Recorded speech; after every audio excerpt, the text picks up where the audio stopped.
Hey, what's up you guys, it's Dorothy and welcome back to my channel. In today's video we're gonna go into a new book.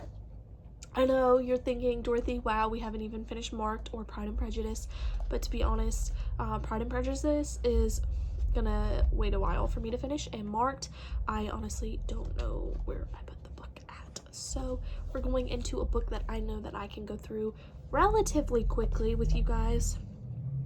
So it is called Mountain Ghost Stories and Curious Tales of Western North Carolina by Randy Russell, Janet Barnett, John F. Blair is the publisher. But we are going to go into this. It's got a bunch of different stories, so we're going to get into this. So let's see what story one has to offer. Okay, story one. Dead Dan's Shadow on the Wall. Daniel Keith, a mountain of a man, never said a word after he was hanged, and no one reported seeing his ghost. No mysterious lights appeared in upper-story windows, and no phantom bells were heard upon the wind in Rutherford, North Carolina. But the soul of an innocent man cast a long shadow, a shadow that could be seen through the years. Rutherford, about 17 miles east of Lake Lure on U.S. Highway 74, was the seat of Rutherford County at a time in North Carolina's history when corporal punishment was carried out in public, at a time when many men and women were convicted of felonious acts on less evidence than is today required even to bring a case to trial.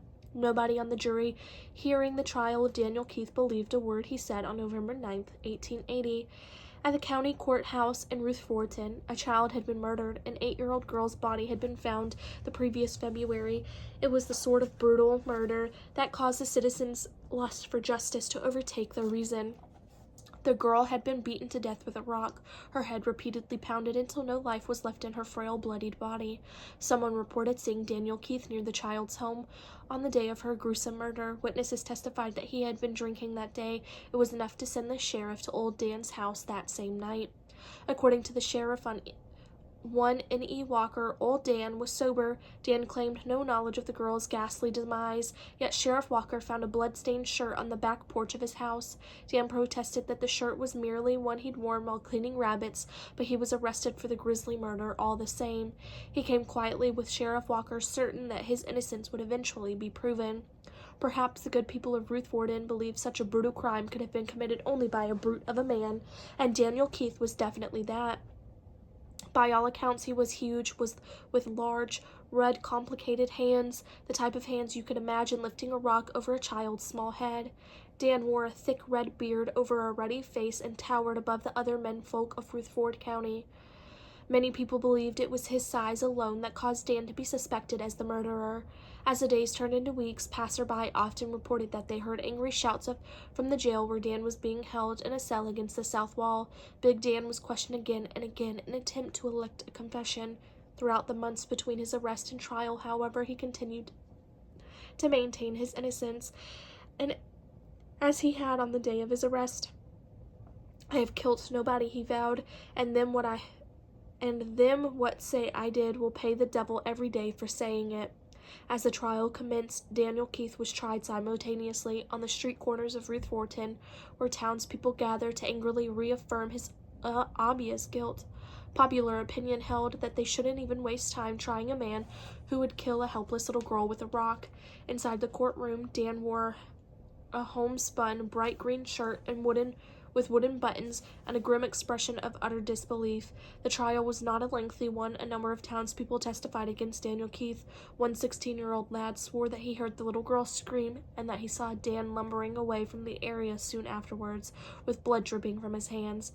However, the shirt the boy said Daniel Keith was wearing wasn't the same color as the bloodied shirt found on the big man's back porch. Most people believed the boy was fabricating a tale, seeking status by playing up to the outrage of the citizenry. Still, his testimony was allowed to stand. In the witness chair, Daniel Keith continued to claim his innocence. His voice was said to be strong, that it was heard clearly across the street from the courthouse. The gentlemen of the jury, no woman sat on the jury in the 1800s in North Carolina, were told by the prosecutor that Daniel Keith was a monster, a beast, and they were told there were only one way that the women and children of the community could be protected from the brutality of a creature like Big Dan. Less than an hour's recess was required for the jury to deliberate, and the court was reconvened to hear the verdict. He was found guilty as charged.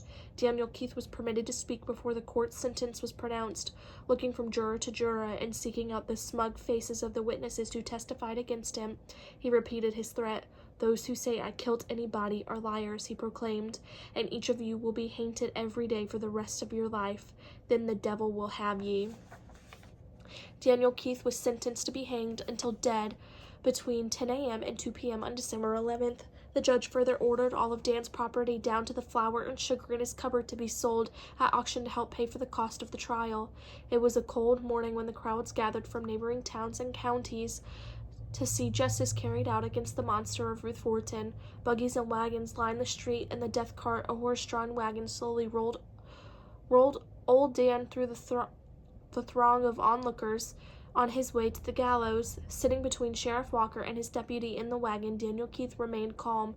Before the black sack was placed over his head, before the noose was tightened around his thick, ruddy neck, the condemned was permitted to speak his final words. "The soul of an innocent man don't rest," he said. Tears rained down his face, causing his luxuriant red beard to glisten in the cold December sun. At 1 o'clock, Daniel Keith was hanged. When a man is hanged in winter, it is said that the final dried leaves of autumn fall from the surrounding trees. What curled, brittle leaves floated to the ground that day is not recorded. The crowd dispersed. Families returned to their homes. Talk about the hanging died down as dusk descended, and the body of Daniel Keith was lowered from the gallows and placed into the death cart that had brought him here. Besides, there was something entirely new to talk about. A shadow had appeared on the outside of the south wall of the jail, a shadow that remained throughout the night and the next day as well. It was the outline of a hanged man, a big man dangling from a rope. The shadow appeared to be permanent. People from the countryside who'd witnessed the hanging returned to Ruth Fortin to view the shadow, and it was widely agreed that it must be a haunt. It would take a man as large as old Dan himself to cast such a sizable shadow, someone said. So many people traveled to Ruth Fortin to see the shadow that clung to the south wall of the jail that it became an embarrassment for the town. County employees attempted to scrub the shadow from the wall. The persistent scrubbing cleaned the paint off the wood, and still the shadow of the hanged man remained. The wall was painted, and additional coats were slapped upon the first, but the shadow lingered, so clear that it could be seen at night. The jail was sold and made into a private home. People traveling to Ruth Fortin continued to ask about the wall. In a final attempt to mask the shadow of Daniel Keith, the new owner planted ivy that eventually covered the south wall. The shadow remained under the ivy, however, haunting those who'd witnessed against Daniel Keith and those who judged him guilty of the heinous murder of the little girl, haunting them just as he'd promised. In 1949, two things occurred in Ruth Fortin that ended the story of Daniel Keith and the shadow upon the wall. The former jail was converted again, this time into an office building. The remodeling process included tearing down the thick ivy and adding several coats of paint to the south wall. This time the shadow did not return. There were people in Ruth Fortin who made note of another curious absence. An 85-year-old man who lived in a home for the aged passed away. His name is not important. What is important is that the lifelong resident of Ruth Fortin was the same 16-year-old boy who testified against Daniel Keith during the trial in November of 1880, and he was the last of those cursed by Big Dan to die. That is the end of this story. I will see you guys in the next video. Bye.